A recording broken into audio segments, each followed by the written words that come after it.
le professeur Achille Mbembe qui laisse place à présent au discours de réception, un discours de réception qui sera prononcé par le professeur Grégoire Biyogo.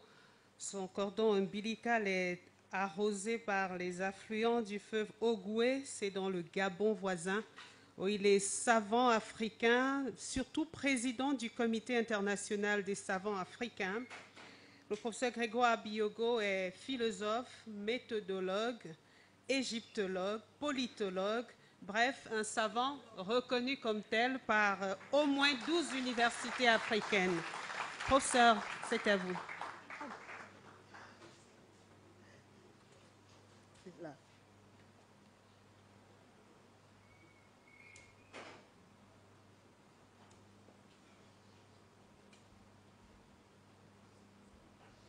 Pousse alors vers toi. Pousse vers toi.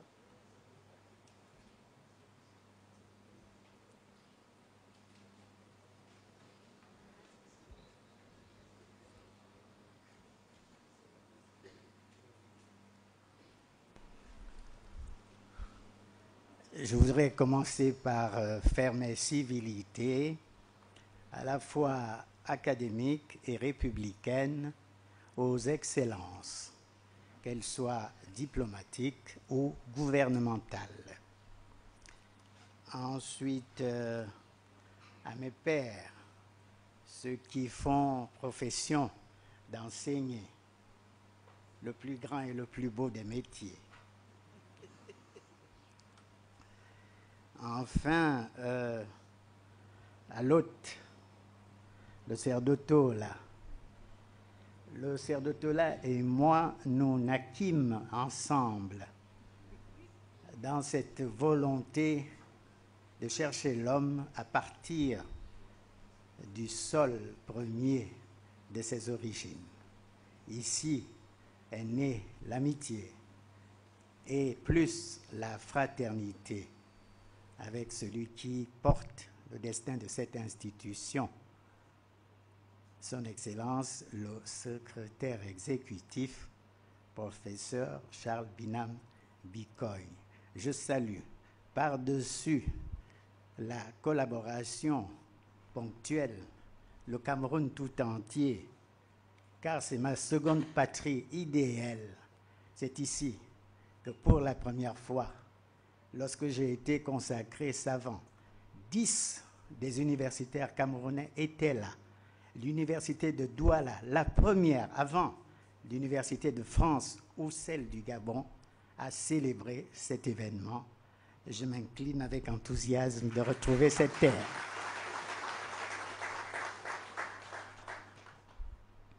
Je voudrais décliner les deux axes de ma leçon de réception. Première partie, précaution, en 3 petits points.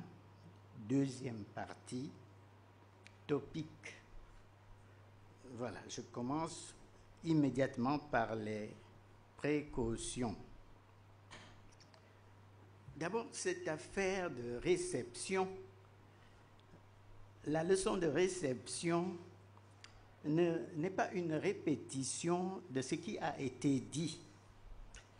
Elle n'est pas nécessairement un élargissement, un approfondissement de ce qui a été dit, mais une volonté de recevoir tout autrement cela en pointant de grands axes qui permettent de récapituler l'essentiel.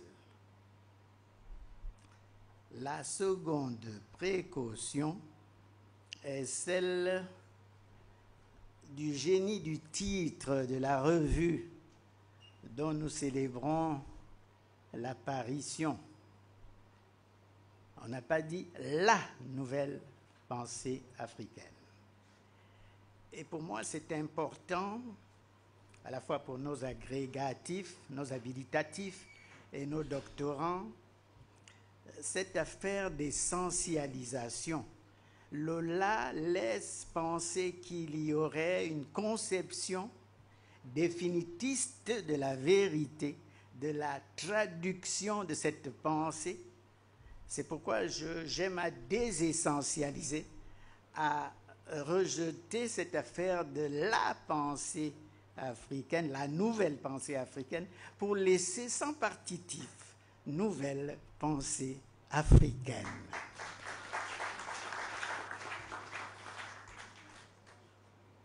Je n'en dirai pas davantage sur cette illusion d'une vérité atteignable de manière définitive, qu'a superbement esquivé le titre de notre revue. Troisième précaution, qui a été au cœur de toutes les interventions de tout à l'heure, arrimer pensée et action. Une grande affaire martienne, comme on le sait.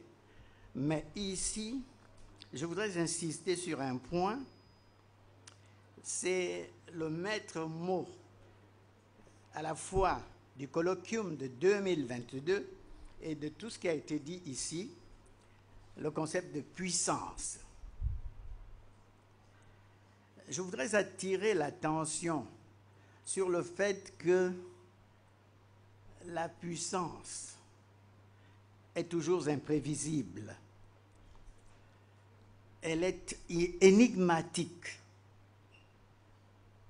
C'est pourquoi il faut la penser avec beaucoup de précaution, beaucoup de prudence.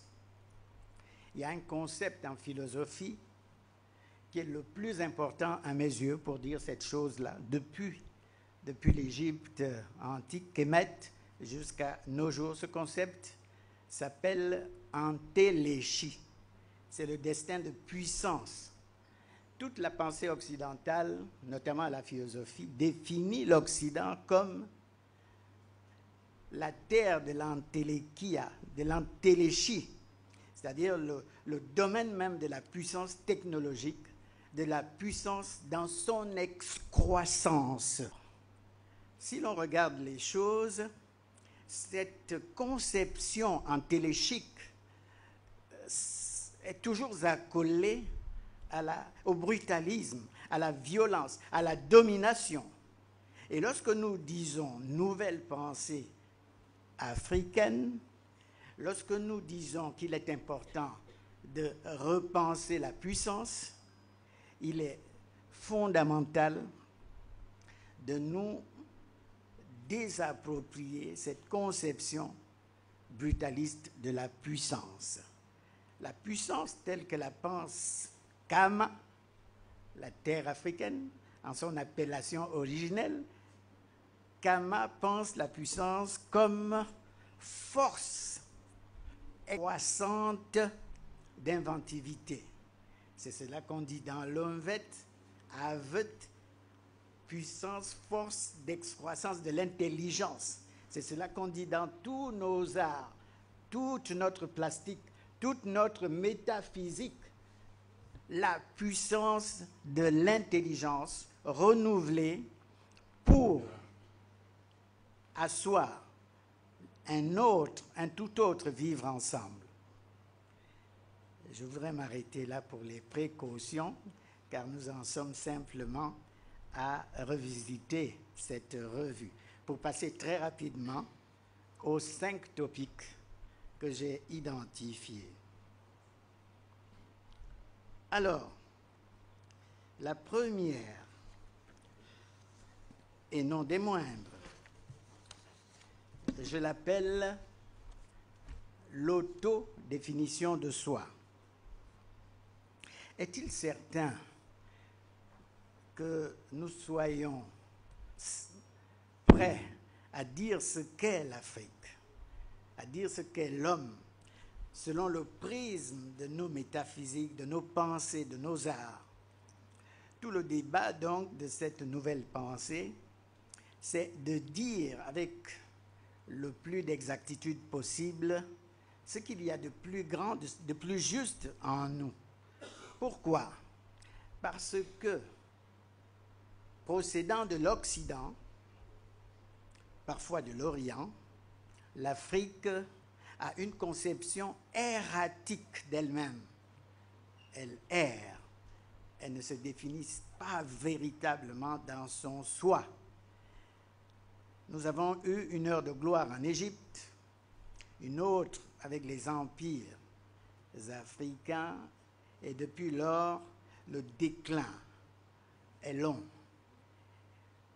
Pourquoi? Parce que nos cultures, nos institutions sont au meilleur des cas pensées en reproduisant celles des autres. Nous n'avons donc pas encore réussi à nous redéfinir nous-mêmes. L'autodéfinition de soi entraîne la redéfinition de notre relation au monde. Je vais donner un exemple concret pour finir avec cette première topique. Prenez la justice, telle qu'elle est pratiquée dans le système monde. Elle n'est pas dite, la justice. Elle est la chose des forts. Elle est la chose de la puissance technologique. C'est celui qui a la puissance technologique qui dit et fait ou défait la justice. Il n'y a qu'à regarder l'actualité pour comprendre ces choses. Qui dit le conflit? Qui le dédie? Qui met un terme au conflit? C'est celui qui a la puissance technologique. On voit bien ici que ce n'est pas nécessairement la conception intrinsèque de la justice que nous autres pouvons dérouler, déployer. Il est donc important de comprendre que le premier enjeu qui est le nôtre, qui se dresse devant nous comme un geyser, c'est l'auto-redéfinition de soi. Non pas un soi extatique, autocontemplatif, mais un soi ouvert. J'ai aimé l'adjectif tout à l'heure. Un soi ouvert, un soi qui permet d'impulser une autre direction aux relations internationales. Ça, c'était l'exemple de la justice. Prenez l'exemple de l'économie. L'économie monde ne se soucie pas d'équilibrer, de redistribuer les richesses, les trouvailles. Or, le XXe siècle nous racontait qu'il avait fait un bond dans la conception unitaire de l'habitation du monde. On parlait du village monde. Mais on a vite compris que chaque économie tient d'abord à supérioriser sa patrie et non pas à redistribuer pour que le village monde soit moins paupérisé, soit tout autre chose dans son unité, dans sa multiplicité. D'où cette exigence que nous avons de repenser et de redéfinir ce soi. Deuxième topic, les réappropriations de soi. Alors, se réapproprier, vous voyez, le danger, cela suppose qu'on sache ce que l'on était ou ce que l'on veut être. Parce que pour se réapproprier, cela signifie qu'il y a un modèle. Et ce modèle, sommes-nous sûrs de l'avoir vu, saisi, formulé rigoureusement? Là aussi s'ouvre un champ. La redescription de soi est exigeante parce que les descriptions sur Kama, sur l'Afrique, sur l'homme noir, sur le continent africain sont pour le moins dépréciatives. Pour le moins, je vais reprendre le terme qui a été utilisé, que je trouve pertinent, la subalternisation. Donc, pour le moins, subalternisé. Les descriptions sur l'Afrique sont subalternisées. Il est donc question de récupérer la description. C'est pourquoi je parle des redescriptions. Vous voyez, je désessentialise toujours. Je ne dis pas là, les redescriptions de soi qui se dégagent, qui se déprennent de toute aliénation, de tout économisme, de toute domination. Et la vérité est que depuis les traites négrières, les deux grandes traites, depuis, avant cela, l'esclavage, vous voyez comment ça fonctionne, comment l'esclavage nous a désincarnés totalement. Puis la colonisation, et aujourd'hui, la néocolonie, nous n'avons pas de description pertinente de soi. Elles sont biaisées, elles sont dépréciées, elles sont néantisantes. Il nous faut nous redécrire tout autrement, avec un horizon de possible capable de dégager autrement ce qu'est l'homme, ce qu'est la pensée, ce qu'est le vivre ensemble, ce qu'est la relation à la nature, ce qu'est la relation à l'environnement. Je passe à la troisième topique. Alors, cette topique est importante, ce sont les réinventions de soi. La question qui se pose à nous, ce n'est pas de répéter ce que nous avons été. Nous ne saurions le faire avec exactitude. À cause de la temporalité, ce que nous avons été, nous ne pouvons plus l'être. Comme disent les philosophes, aujourd'hui est déjà autre chose que ce que nous avons été hier. Et je vais faire la proposition majeure suivante. Ce que nous devons être n'est pas nécessairement ce que nous avons été, c'est l'intelligence de notre façon de nous réinventer pour être les héritiers de la puissance. Héritiers non pas totalistes, héritiers non pas de la puissance technologique, encore qu'on puisse l'avoir et explorer toute autre chose. Nous avons le monde, nous ne l'avons pas encore totalement compris. Nous connaissons les planètes, les équinoxes, on a une connaissance assez intéressante, mais ce qui reste est plus important que ce que nous connaissons. On peut donc utiliser la science pour connaître, au sens séngorien, C-O-N-N, au sens claudélien aussi. Connaître, naître avec. On peut utiliser l'intelligence de la géostratégie, la puissance, le génie militaire, pas seulement pour détruire l'homme, détruire la nature, mais pour explorer les infinis possibilisés par la science. On doit faire cela. Je vais terminer ma quinarisation en ramassant tout cela par ce qui me paraît nécessaire et urgent. Au terme de cette cérémonie solennelle de présentation de la revue Nouvelle Pensée africaine.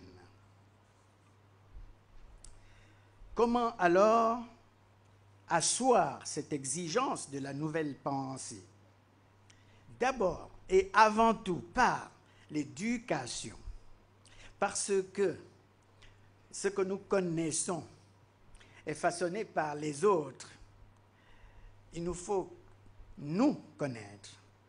C'est pour cela que nous avons passé du temps à nous défaire des dérivations, des dépréciations, des descriptions aliénantes. Donc nous avons condamné l'autre à juste titre. Le vrai combat, c'est de condamner ce qui en nous ne procède pas de la grandeur et de galvaniser ce qui nous permet d'atteindre la véritable puissance. La puissance, c'est la capacité. La puissance, c'est la capacité que l'intelligence grise arrive à déployer la divinité qui gît en nous. La puissance, c'est la capacité que les hommes ont à vivre avec les temps. Les temps, c'est tout ce qui est sans le brutaliser. Pour cultiver la découverte indéfinie de l'autre, l'autre pensée, l'autre façon d'habiter le monde, l'autre façon de gouverner, l'autre façon de pratiquer les échanges, l'autre, cette exigence d'altérité éponyme, voilà la grande affaire de l'éducation.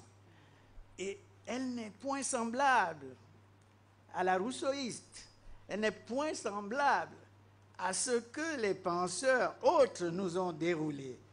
Si vous regardez bien cette éducation-là, elle est toujours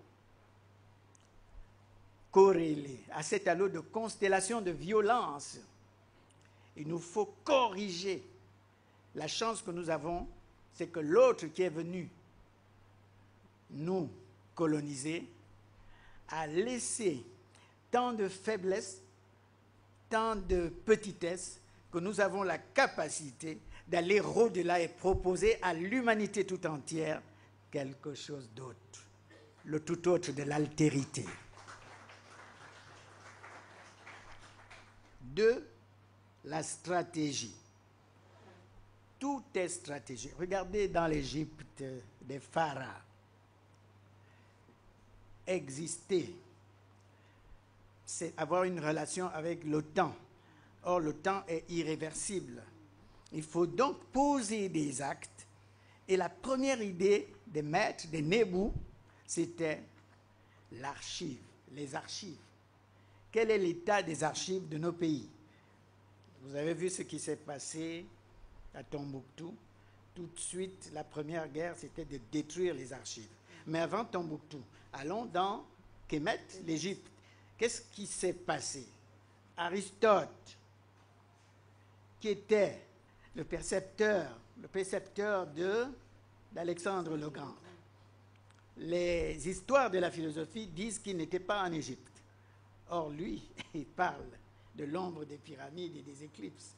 Et on sait que tous les livres qu'il a écrits, il n'était pas capable de les écrire parce qu'une telle science n'était pas présente en Grèce. Ça veut dire que la première exigence était de détruire l'archive, les archives. Et nous sommes aujourd'hui incapables de reconstituer la puissance. La véritable puissance est d'abord archivistique.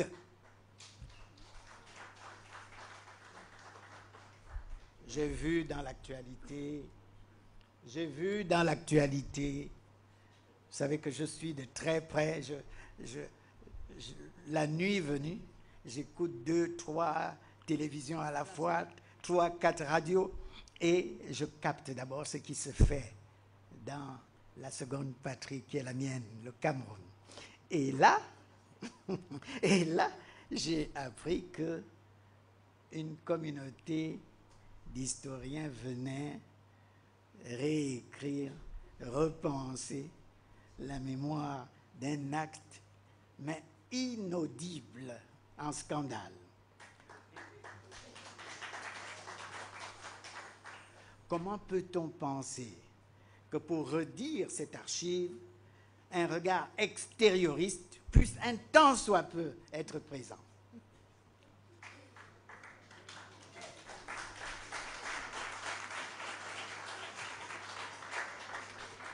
Et il s'agit de dire l'une des plus hautes abominations des temps coloniaux. Et aujourd'hui, les chercheurs doivent automatiquement poser l'équation. Dès que l'abomination est établie, il faut donner sa traduction juridique et judiciaire. Et eux, en arrivant ici, il s'agit précisément d'anticiper pour amoindrir les enjeux judiciaires.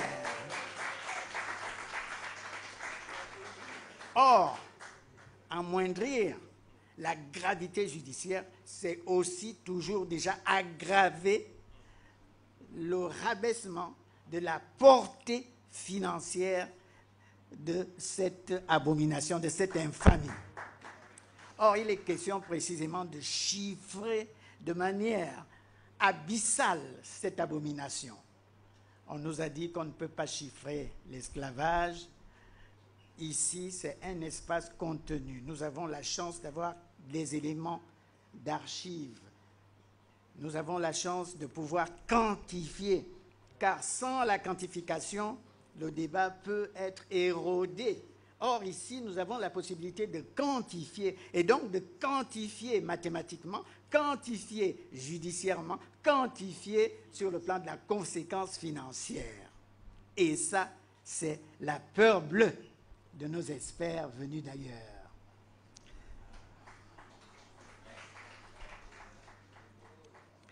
Je vais peut-être conclure. Je laisse l'économie.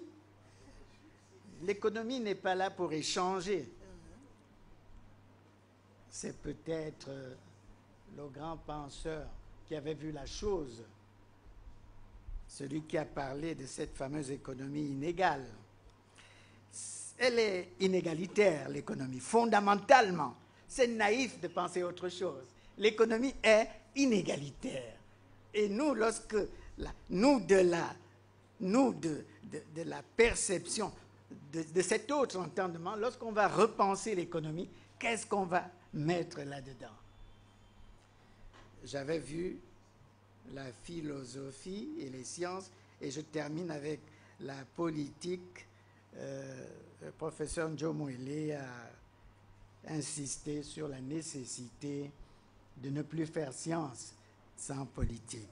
C'était déjà ça en Égypte.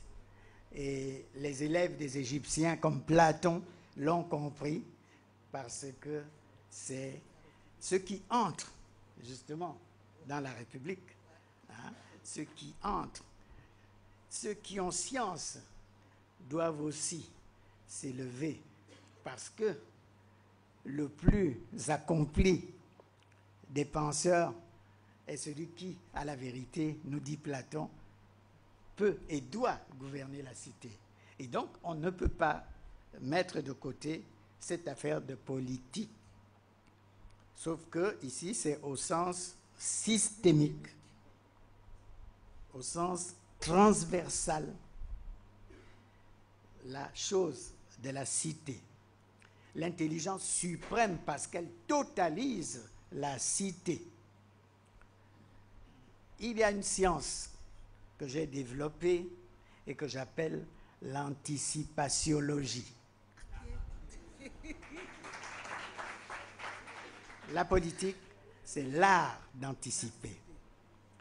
Et nous, qui avons décidé